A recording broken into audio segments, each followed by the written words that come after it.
Hello everyone, मैं हूं आपकी स्टोरी टेलर रूह और आप सुन रहे हैं मेरे साथ सांझ और सांचे की कहानी रूह की जुबानी। खाना नहीं खा रहे हैं तो आंखें बंद कर सकते हैं और स्टोरी को सुन सकते हैं। सो चलिए हम स्टोरी कंटिन्यू करते हैं। सांझ जो है जैसे ही कमरे में आती है सांची उसे हक कर लेती है। सांची जैसे ही सांझ को हक करती है तो सांझ उसे देखती है और उसके बाद वो भी उसे हक करती है। ये दोनों एक दूसरे को हक कर कर खड़े हुए थे।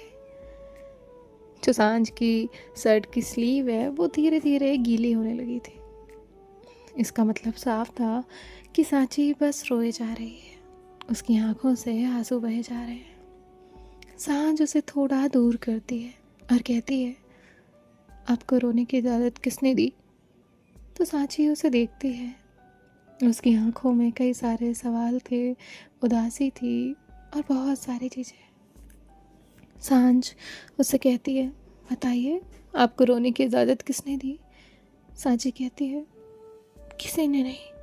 सांझ कहती, फिर रोई क्यों? मैंने मना किया था ना कि नहीं रोना है। तो सांची चुप हो जाती है। सांझ उसे लेकर जाती है, वहाँ बेड पर बैठाती है और उसे पानी का ग्लास देती है।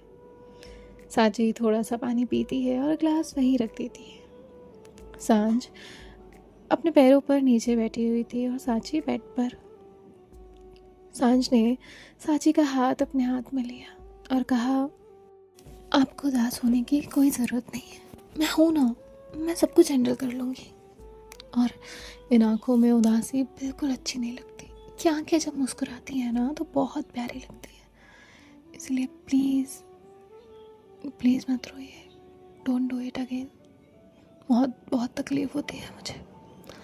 सांची जो है वो हाँ में अपना सर हिलाती है और यहाँ जो सांझ है वो सांची को सुलाने की कोशिश कर रही थी। थोड़ी ही देर में सांची सो जाती है और सांझ भी उसके साथ सो चुकी थी। अब नेक्स्ट डे आता है और ये तीनों लोग उठ चुके थे। सांझ रेडी होकर नीचे आई हुई थी और जो नैना और सांची हैं वो किचन में थे। नैना सांची से कुछ नॉर्मल बात कर रही थी। तभी वहाँ पर आर्यू आता है और आज आर्यू जो है वो जल्दी रेडी हो चुका था। आर्यू राघव के साथ चला जाता है। राघव अपने ऑफिस जा चुका था और आर्यू स्कूल। और यहाँ अब घर में ये तीन लोग थे, नैना, सांची और सांझ। सांझ जब रेडी दिखती है तो नैना उसे कहती है, सांझ कहीं जा रही हो तुम? सांझ कहती है, हाँ भाभी, आज जा रही हूँ। वैसे भी माँ आने वाली है ना, तो अब सब कुछ सच तो सामने लाना पड़ेगा, इसलिए मैं जा रही हूँ। लेकिन एक चीज़ मुझे समझ नहीं आई। नैना कहती है, क्या? सांझ कहती है, अगर ये चीज़ें मैं सामने लाऊंगी तो हो सकता है ऐसा लगे कि सांची और मैं एक दूसरे से प्यार करते हैं, इसलिए मैंने ये सब कोशिशें की। लेकिन माँ खुद देखी ये सारी चीज़ें तो? नैना कहती है, अरे वाह, ये तो बहुत अच्छी बात है। अगर ऐसा हुआ तो फिर वो खुद क्लियर करेंगी। सांझ कहती है, हाँ लेकिन ये पॉसिबल।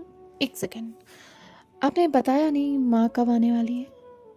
तभी जो नैना है वो कहती है, वो 2 बजे तक आने वाली है। सांझ कहती है, ओके, तो जो भी ड्राइवर उन्हें लेने जा रहा है ना उसे मना कर दीजिएगा, माँ को लेने मैं जाऊँगी। नैना कहती है, ठीक है, ब्रेकफास्ट करके तो जाओ। सांझ कहती है, नहीं ब्रेकफास्ट नहीं करना है, ब्रेकफास्ट बाद में कर लूँगी। और इतना कहकर वो वहाँ से जाने लगती है। सांझी कहती है, सुनिए। तो सांझ रुकती है और कहती है। सांची उसके पास आती है और कहती है, प्लीज़ अपना ध्यान रखिएगा। तो सांझ उसे देखती है और कहती है, हाँ मुझे कुछ नहीं होगा, ओके, मैं आती हूँ। और इतना कहकर वो जाने लगती है। तभी वो मुड़ते मुड़ते कहती है, ब्रेकफास्ट कर लेना, मेरा वेट मत करना, मैं बाहर कुछ खा लूँगी। और इतना कहकर वो वहाँ से चली जाती है। यहाँ जो सांझ है वो एक कैफ़े में जाकर बैठी हुई थी। उसका सारा ध्यान उसके फ़ोन पर था कि तभी उसे एक नोटिफिकेशन आता है, काम डन। तो सांझ के चेहरे पर एक मुस्कुराहट आ जाती है। वहाँ पर 2 लोग आकर बैठते हैं, मीरा और कबीर। कबीर कहता है, ये ले। और ऐसे वो उसके हाथ में एक पेन ड्राइव देता है। तभी जो मीरा है वो कहती है, बहुत बचते बचाते लेकर आए हैं, अब देख तू इसे कैसे संभालना है। और हाँ, ऑल द बेस्ट, कहीं हमारी ज़रूरत लगे तो ज़रूर बताना। तभी जो सांझ है वो कहती है, थैंक यू सो मच यार, मुझे तो समझ ही नहीं आ रहा था कि ये पॉसिबल होगा कैसे। तभी जो मीरा है वो कहती है, चल ठीक है, अब हम निकलते हैं और तू भी निकल, ओके, और ध्यान से जाना। तभी जो सांझ है वो कहती है, हाँ ठीक है, और ये लोग वहाँ से निकल जाते हैं। अब सांझ भी वहाँ से स्टेशन की तरफ निकल जाती है। सांझ स्टेशन पर पहुँच चुकी थी। वहाँ पर खड़ी हुई वो बस अपनी मॉम का वेट कर रही थी। थोड़ी देर में उसकी मॉम जो है वो बाहर आती है। जैसे ही बाहर आती हैं तो सांझ उनके पास आती है, उनके हाथ से उनका बैग लेती है और कहती है, माँ फाइनली आप आ गई। तभी उसकी माँ कहती है, तुम मुझे लेने आई, ड्राइवर नहीं आया? सांझ कहती है, अच्छा तो ड्राइवर आना चाहिए था, मैं आई, आपको इसको खुशी नहीं हुई? तो उसकी माँ कहती, नहीं मुझे तो बहुत अच्छा लगा कि मेरी सांझ को टाइम मिला। और ऐसे वो उसके कान खींचती है। तभी जो सांझ है वो मुस्कुराती है और कहती है, चले? उसकी माँ कहती है, हाँ चलो। और ये लोग वहाँ से निकलते हैं घर के लिए। अब ये लोग घर पहुँचते हैं।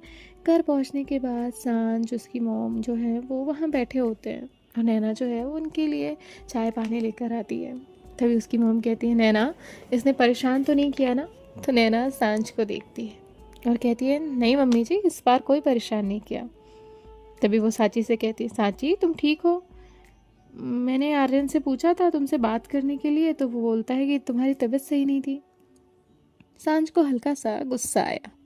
उसने उसे कंट्रोल किया और कहा, माँ आप अभी तो थकी हुई आई हैं और आप पूरा हालचाल लेने बैठ गई, जाइए जाकर आराम कर लीजिए। तभी उसकी मॉम जो है वो कहती है, हाँ जाती हूँ। तभी सांझ कहती है, वैसे पापा ने आपको अकेला छोड़ दिया? तो उसकी मॉम कहती, नहीं बेटा, उन्हें काम आ गया था और वो चले गए। सांझ कहती है, ठीक है, अब आप जाइए और मैं आती हूँ। और इतना कहकर वो वहाँ से चली जाती है। यहाँ सांझ की मॉम जो है वो रेस्ट करने के लिए जाती है। यहाँ नैना सांझ के रूम में जाती है और थोड़ी ही देर में सांची भी उस रूम में पहुँचती है। सांझ उन दोनों को देखती है और कहती है, क्या हुआ, आप दोनों यहाँ क्यों आई हैं? तभी नैना कहती है, क्या हुआ, क्या तुम कहीं गई थी ना, अब क्या हुआ, अब क्या कि मम्मी जी भी आ गई, अब क्या होने वाला है, कुछ तो पता चलेगा। तभी जो सांझ है वो कहती है, अब बस आर्यन का वेट है। और इतना कहकर वो मुस्कुराती है। नैना कहती है, लेकिन सब एग्जीक्यूट कैसे होगा? तभी जो सांझ है वो कहती है, एग्जीक्यूट होगा ना, और बहुत अच्छे से होगा, और भाई खुद ही एग्जीक्यूट करने वाले हैं इसको। नैना कहती है, मतलब? सांझ कहती है, मतलब वो आज कहीं जाने वाले हैं, मुझे ऐसा पता चला है, और अब मुझे लगता है कि माँ को सच बता देना चाहिए। कितने दिन और? जिसके बाद जो सांझ है वो कहती है, और सारे सबूत इसमें हैं। और ऐसा करके वो एक पेन ड्राइव दिखाती है और वो पेन ड्राइव लेकर वहाँ से बैठ जाती है बेड पर और कहती है, भाभी अब इन्हें कोई तकलीफ़ नहीं होगी। तो नैना जो है वो मुस्कुराती है और कहती है, सांझ वो सब तो ठीक है, लेकिन तुम्हारी फैमिली? तभी सांझ कहती है, सॉरी भाभी, बट कभी कभी फैमिली छोड़नी पड़ती है, उन्हें वो सच बताना पड़ता है, और वो सच ना एक्सेप्ट किया जाए तो थोड़ा सहन करना पड़ता है। मैं मानती हूँ, मेरी फैमिली को बहुत मानती हूँ, लेकिन मेरी फैमिली किसी की ज़िंदगी बर्बाद करे ये कैसे मान लो? पर आज ये नहीं कि मेरा सांची से कोई रिश्ता है और इसलिए मैं ये सब कर रही हूँ। अभी नहीं भी होता और उसकी जगह कोई और सांची होती जो इस तरह फंस गई होती, तब भी मैं उसकी मदद करती। फिर तो ये मेरी बहुत कुछ लगती है। यहाँ सांची ये सब सुन रही थी। सांझ कहती है, क्या हुआ मैडम, वहीं खड़ी रहेंगी आप? तो सांची ना में अपना सर हिलाती है। सांझ सांची के पास आती और कहती है, भाभी आपने मैडम को नाश्ता नहीं कराया था क्या? तो नैना कहती है, कराया तो था, लेकिन कहती है जब तक तुम नहीं आ जाती तब तक नहीं करेगी। फिर क्या कर सकते थे? तो जो सांझ है वो सांची को देखती है और कहती है, मैडम इस तरह कैसे चलेगा? सांची कहती है, मैंने किया था, बस थोड़ा सा किया था। सांझ कहती, कितना, 1 बाइट 2 बाइट?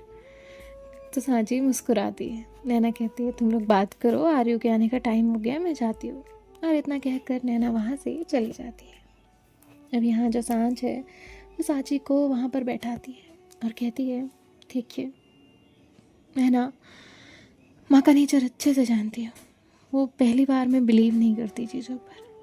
हो सकता है वो आपसे कोई सवाल भी कहेंगी। मैं ये नहीं कह रही कि आप वो सुन लीजिएगा, बट हाँ, हिम्मत रखिएगा और अपने जो साइड है ना वो मत भूलिएगा।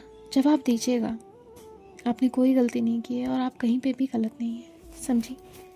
और बेशक आपकी फैमिली आपके साथ हो या ना हो, मैं हूँ आपके साथ, समझिए आप?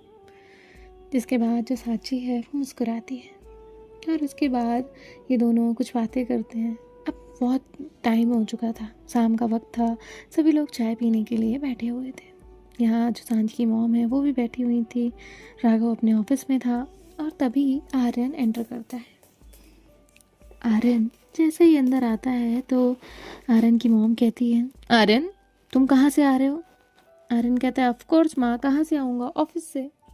और इतना कहकर वो वहाँ से चला जाता है। आर्यन अपनी माँ से ज़्यादा कोई बात नहीं करता। और यहाँ थोड़ी ही देर बाद अब राघव आता है।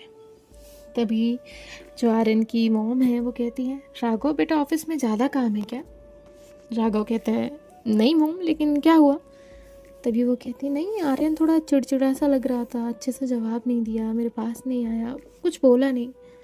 राघव कहता है, आर्यन आर्यन तो 2 दिनों से ऑफिस में नहीं आया और मुझे नहीं लगता आया होगा, क्योंकि मुझे पता था, मैं वहीं था पूरे दिन, सब मैनेज ही कर रहा था।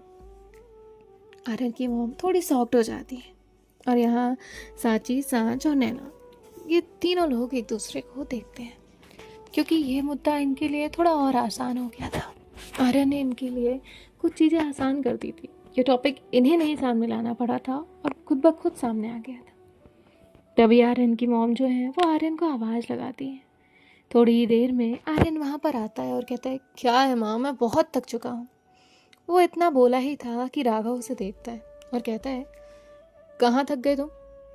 आर्यन कहता है, वो काम में भाई। तभी राघव कहता है, अच्छा क्या काम कर रहे थे तुम? आर्यन कहता है, मैं साइट विजिट के लिए गया था आज। राघव कहता है, झूठ, साइट विजिट के लिए आज मैं खुद गया था क्योंकि ऑफिस स्टाफ ने मुझे बताया कि तुम वहाँ नहीं आए हो। अब बताओ तुम कौन सी साइट विजिट के लिए गए थे? आर्यन चुप हो जाता है, उसके पास कोई जवाब नहीं था। तभी वो कहता है, मैं न्यू क्लाइंट से मिलने गया था। यहाँ जो राघव है वो कहता है, अच्छा ठीक है, डिटेल देना मुझे। आर्यन के पास कोई डिटेल नहीं थी। तभी उसकी माँ कहती है, आर्यन तुम झूठ पे झूठ क्यों बोल रहे हो? आर्यन कहता है, माँ मैं सच में काम पे गया था। और उसने इतना बोला ही था कि तभी उसका फ़ोन रिंग करता है। जैसे ही उसका फ़ोन रिंग करता है तो सभी लोग उसकी तरफ देखने लग जाते हैं। और यहाँ जो राघव है वो आर्यन से कहता है, फ़ोन पिक करो और फ़ोन स्पीकर पे रखोगे।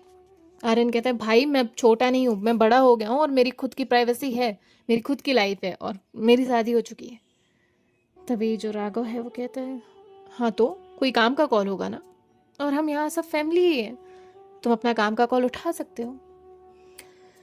राघव जो है वो जिद कर रहा था, लेकिन आर्यन कहाँ ही सुनने वाला था। आर्यन बहस करने लगता है।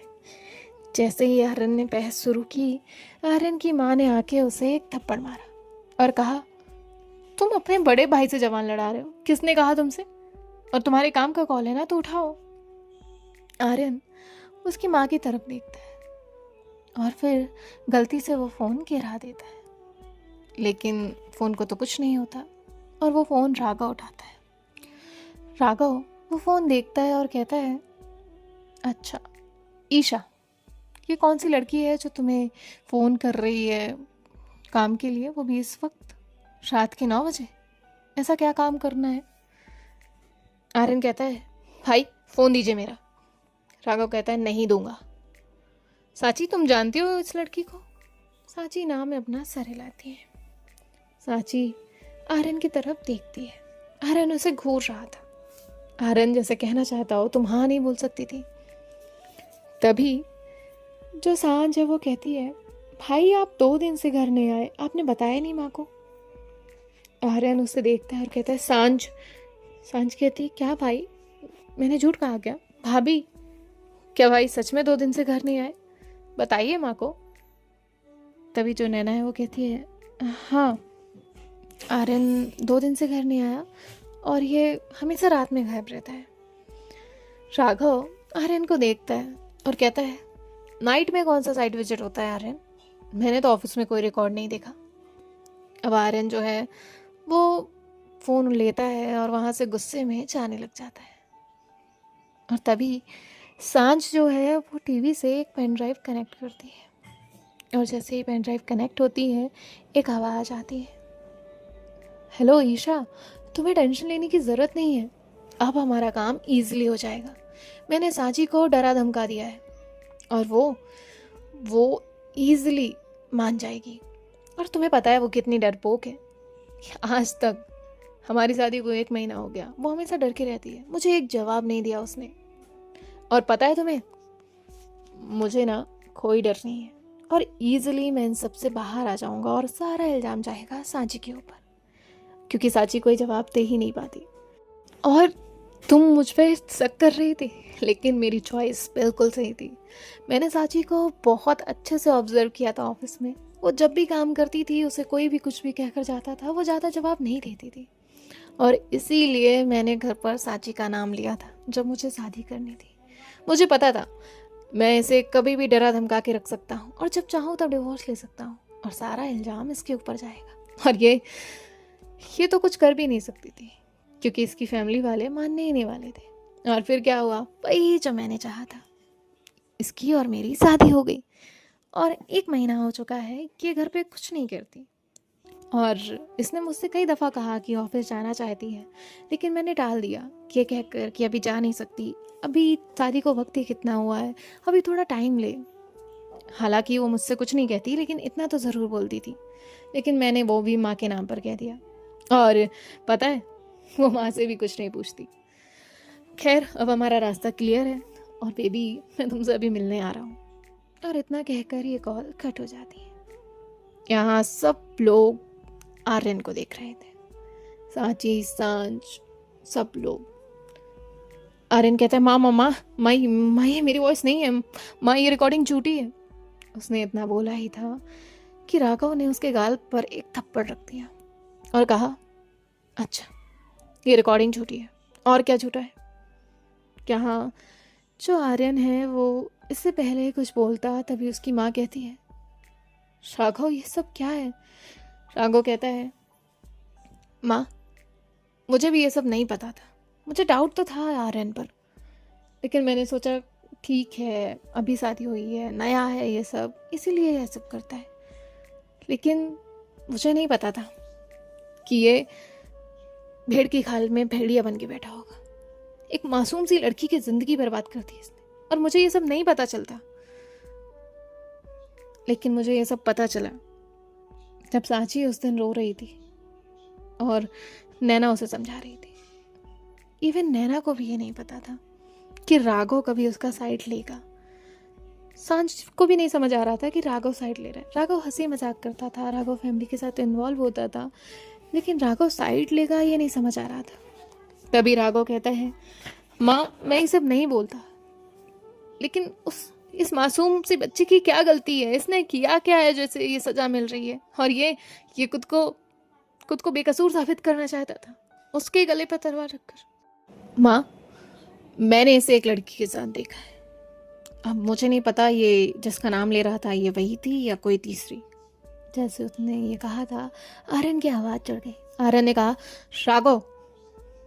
और बस उसका इतना बोलना ही था कि उसकी माँ ने उसके गाल पर दूसरा थप्पड़ रखा और कहा, बड़ा भाई है वो तुम्हारा, तमीज में बात करो। आर्यन का हाथ उसके गाल पर पहुंच गया और आर्यन बस सांझ को गुस्से में देख रहा था। राघव कहता है, माँ, मैंने इसे खुद उस लड़की के साथ देखा है, सबूत के बारे में मैं नहीं जानता, ये सांझ ने इकट्ठे किए।